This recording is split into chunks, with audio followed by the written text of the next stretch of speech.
Hello friends, please like and subscribe my channel easy learning. आज का हम जो टॉपिक करने जा रहे हैं वो डेटा स्ट्रक्चर के बारे में इंट्रोडक्शन है। सो डेटा स्ट्रक्चर होता क्या है? डेटा स्ट्रक्चर एक्चुअल में एक वे है अपने डेटा को ऑर्गेनाइज करना। अपना जो डेटा को ऑर्गेनाइज करने का तरीका है वो मैथमेटिकल भी हो सकता है और लॉजिकल भी हो सकता है। सो डेटा स्ट्रक्चर जैसे नाम से ही पता लग रहा है कि हमने अपने डेटा को अरेंज करना है, एक ऑर्डर में लाना है अकॉर्डिंग टू आवर रिक्वायरमेंट। अगली वीडियो में हम पढ़ेंगे different type of data structures होते हैं, array, linear, link list, heap. So आप कोई भी तरीका यूज़ करके अपने डेटा को अरेंज कर सकते हैं। कौन सा तरीका आपने यूज़ करना है डिपेंड करेगा आपकी मेमोरी रिक्वायरमेंट पे, आपके कॉम्प्लेक्सिटी पे जो आपका डेटा है। सो आपको जो भी डेटा स्ट्रक्चर चूज़ करना है उस डेटा स्ट्रक्चर में दो फैक्टर आपको ध्यान में रखने हैं।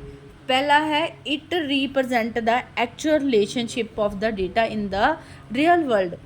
जो आप डेटा बना रहे हो, डेटा सेट बना रहे हो, जो स्ट्रक्चर बना रहे हो, वो मेनली पर्पस है आउटर वर्ल्ड के लिए, लोगों के लिए। लोग उस स्ट्रक्चर को पढ़ के समझ सकें क्या डेटा है, किस डेटा का कौन से पार्ट से रिलेशनशिप है, मतलब क्या उसका फ़्लो है, डेटा कैसे फ़्लो होगा, वो हमें सब कुछ बताए हमारा डेटा स्ट्रक्चर। और दूसरी बात, अगर डेटा है उसमें कुछ ऐड होगा, डिलीट होगा, अपडेट होगा, मतलब डिफरेंट ऑपरेशंस उस पे क्या होंगे, परफॉर्म होंगे। सो जो हमारा डेटा स्ट्रक्चर होना होगा वो सिंप्लीफाइड होना चाहिए, इजी टू अंडरस्टैंड होना चाहिए, इजी टू मेंटेन होना चाहिए। उस पे अगर कोई भी ऑपरेशन हम परफॉर्म करना चाहते हैं वो हम इजीली परफॉर्म कर सकें। ये होता है हमारा डेटा स्ट्रक्चर के फैक्टर्स। ठीक है, आगे उसकी क्या आ जाती है, एडवांटेजेस। मैंने शॉर्ट में पॉइंट्स को लिखा है बट डिस्कस मैं डिटेल में वन बाय वन करूँगी। सबसे पहला जो पॉइंट आता है, data can be efficiently store, operations like retrieval and maintenance. उसमें जो ऑपरेशंस होते हैं हमारे रिट्रीवल एंड मेंटेनेंस, वो क्या हो, ईजी हो। जो हमारा डेटा है उसको हम एफिशिएंटली स्टोर कर पाएँ। ठीक है, एफिशिएंट मतलब प्रॉपर एक स्ट्रक्चर फॉलो हो, कौन सा डेटा किसके साथ रिलेटेड है, कहाँ से डेटा फ्लो होगा, कहाँ तक जाएगा। सो उसकी स्टोरेज, उसका अरेंजमेंट प्रॉपर होना चाहिए।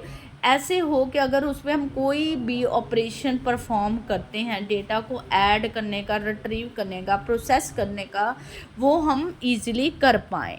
सो ये सबसे पहला पॉइंट है हमारा किसका, डेटा स्ट्रक्चर के एडवांटेजेस का। नेक्स्ट आता है data processing is easy, process कर पाएँ उसमें से कुछ भी। अगर डेटा हमें एक्सेस करना है, कुछ भी अगर कोई मटेरियल देखना है, वो इजीली हम क्या कर सकें, प्रोसेस कर सकें, इजीली हम ऑर्डर में उस डेटा को देख सकें, उसको अंडरस्टैंड कर सकें कि कौन सी चीज़ कहाँ पे है।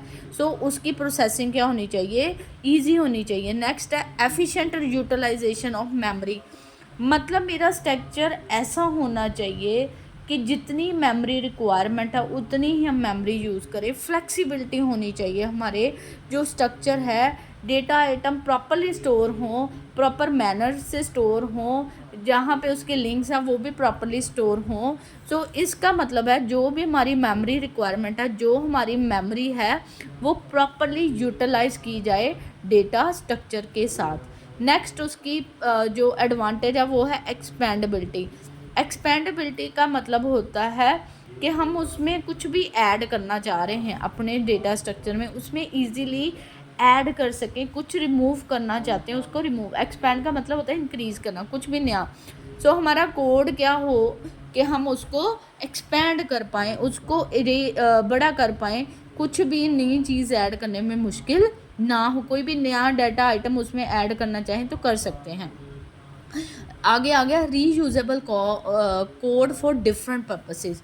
जो हमारा डेटा स्ट्रक्चर है ना, उस कोड को हम रीयूज़ कर सकें। मतलब एक बार जो स्ट्रक्चर बना दिया ना किसी भी एग्जांपल के लिए, किसी भी प्रॉब्लम के लिए, उस सेम प्रॉब्लम को उस सेम स्ट्रक्चर को हम डिफरेंट प्रॉब्लम के लिए यूज़ कर पाएँ, सेम चीज़ को रिपीट कर पाएँ डिफरेंट प्रॉब्लम्स में जहाँ पे प्रॉब्लम उसके जैसे ही सिमिलर हो।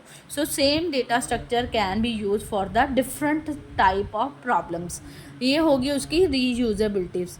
परफॉर्मेंस एनहांसमेंट, जो हमारा जो स्ट्रक्चर बना है ना वो ज़्यादा कॉम्प्लिकेटेड ना हो, सो उसकी परफॉर्मेंस एनहांस हो पाए, फास्ट प्रोसेस हो, मतलब परफॉर्मेंस उसकी अगर जितना सिंप्लीफाइड होगा हमारा स्ट्रक्चर, जिसको समझना इजी होगा, उसका अरेंजमेंट इजी होगा, उसको सेव करना इजी होगा, उस पर प्रोसेसिंग करनी इजी होगी, उस पर रिट्रीवल करनी इजी होगी, तो वो हमारी परफॉर्मेंस क्या करे, एनहांसमेंट, मतलब सिंप्लीफाइड जो हमारा स्ट्रक्चर होगा वो परफॉर्मेंस को क्या करता है, इंक्रीज़ करता है। सो सिंप्लीफाइड स्ट्रक्चर होना चाहिए। जितना मेरा जो स्ट्रक्चर है सिंपल होगा उसको मेंटेन एंड डीबग करना क्या हो जाएगा, इजी। जैसे मैंने अपने डेटा को ट्री लाइक फॉर्मेट में अरेंज किया है, जैसे यहाँ पे 1 2 3, इसमें क्या आ गए 4 5 6 और 7, ठीक है। तो ये एक मेरा सिंपल स्ट्रक्चर है मेरी डेटा आइटम्स को स्टोर करने के लिए। जैसे 1 के बाद 2 आ जाएगा, 2 के बाद 3, 3 के ये इसका क्या हो गई, ये इसकी क्या हो गई रूट, ये इसका क्या हो गया चाइल्ड। तो कुछ भी नया ऐड करना, मैं तो यहाँ पे डायरेक्टली ऐड कर लूँगी, यहाँ पे यहाँ पे ऐड कर लूँगी। कहने का मतलब जो मेरा ट्री लाइक स्ट्रक्चर है ये एक एग्जांपल है। कुछ भी इसमें ऐड करना, रिट्रीव करना, सब कुछ क्या है, इजी है। सो हम क्या कर रहे हैं, एक स्ट्रक्चर फॉलो कर रहे हैं अपनी प्रॉब्लम को। ये डिफरेंट टाइप ऑफ स्ट्रक्चर्स पढ़ेंगे तो उसमें से एक ये जो एग्जांपल मैंने छोटी सी दी है अभी फ़िलहाल के लिए, ट्री लाइक स्ट्रक्चर की एग्जांपल आ गई है। नेक्स्ट जो हम समराइज़ करते हैं, डिसएडवांटेजेस। डिसएडवांटेज क्या है, understanding of different structure required. सबसे पहले कोई भी स्ट्रक्चर हम फॉलो कर रहे हैं, स्ट्रक्चर को यूज़ करने, कौन सा मैंने स्ट्रक्चर फॉलो करना है, कौन सा जो स्ट्रक्चर है मैं अपनी डेटा आइटम्स के लिए, अपनी प्रॉब्लम के लिए यूज़ करूं, उनको अंडरस्टैंड करना पड़ेगा अपनी रिक्वायरमेंट के हिसाब से। पहली बात कि डिफरेंट डेटा स्ट्रक्चर्स के बारे में पता होना चाहिए कि ये प्रॉब्लम है, उसमें ये डेटा स्ट्रक्चर मैं क्या कर सकती हूँ, यूज़ कर सकती हूँ। अगर लिंक लिस्ट है तो वो अगर बहुत सारे लिंक्स क्रिएट करने हैं तो लिंक्स कैसे क्रिएट होंगे, कैसे डेटा स्टोर होगा, हीप्स होता है तो कैसे उसमें डेटा स्टोर होगा, एरे है तो उसमें कैसा डेटा स्टोर कर पाएंगे। सो कहने का मतलब हमें अंडरस्टैंडिंग होनी चाहिए डिफरेंट डेटा स्ट्रक्चर की तभी हम उन पे काम कर सकते हैं कि कौन सा डेटा स्ट्रक्चर किस टाइप की प्रॉब्लम पे वर्क करेगा। सो डिसएडवांटेज यही है, पहले अंडरस्टैंडिंग होनी चाहिए। कॉम्प्लेक्स, सो कुछ डेटा स्ट्रक्चर्स जो टाइप हैं, जैसे लिंक लिस्ट है हमारी, ठीक है, वो हमारी क्या हो जाती हैं, टफेस्ट टाइप ऑफ जैसे कहते हैं डेटा मैनेज करने की टेक्निक है, डेटा स्ट्रक्चर टेक्निक है। सो कुछ हमारी टेक्निक्स जो कम्प्लेक्स होती हैं उनको अंडरस्टैंड करना, उनमें डेटा मैनेज करना टाइम कंज्यूमिंग होती है। सो कुछ डेटा स्ट्रक्चर जो हमारे डेटा स्ट्रक्चर्स की टाइप है वो क्या है, कॉम्प्लेक्स है। सो कईयों में जैसे कॉम्प्लेक्सिटी आ गई, उन प्रॉब्लम्स में डेटा या मेमोरी मैनेजमेंट करना, मेमोरी को अरेंज करना कॉम्प्लेक्स में क्या हो जाता है, डिफ़िकल्ट हो जाता है।